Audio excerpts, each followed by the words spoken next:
அன்பு நண்பர்களுக்கு வணக்கம். பழமொழி 400 பதிவேற்றம் 378 பாடல் 376.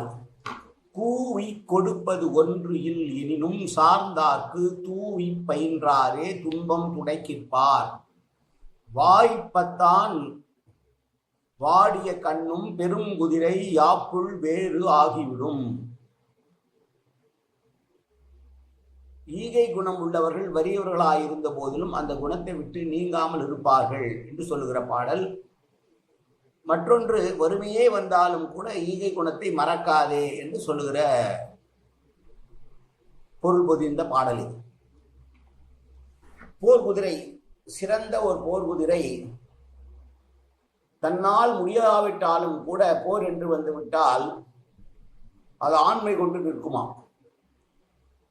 அதே போலத்தான் எப்போதும் ஈகையோடு இருக்கக்கூடிய பெருங்குண மக்கள் பொருளிழந்து வறுமையிலே உழன்ற போதிலும் தம்மை அண்டி வருவர்களுக்கு தன்னிடம் இருக்கும் ஏதாவது ஒன்றை கொடுத்து அவர்களுக்கு நல்லதை செய்யவே நினைப்பார்கள். அந்த ஈகை குணத்தை மறக்க மாட்டார்கள் என்று சொல்லுகிற பாடல்.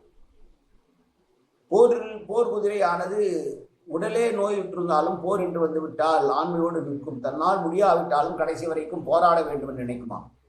அதுபோலத்தான் ஈகை குணம் உள்ளவர்கள் செல்வந்தராக இருக்கும் போது ஈகையிலே சிறந்து விளங்கியவர்கள் வறுமை அடைந்த போதிலும் கூட தன்னை வந்து அடைந்தவர்களுக்கு தன்னால் இயன்றவற்றை கொடுத்து மகிழ்வார்கள், ஈகையை விடமாட்டார்கள் என்று உணர்த்துகிற பாடல் இந்த பாடல்.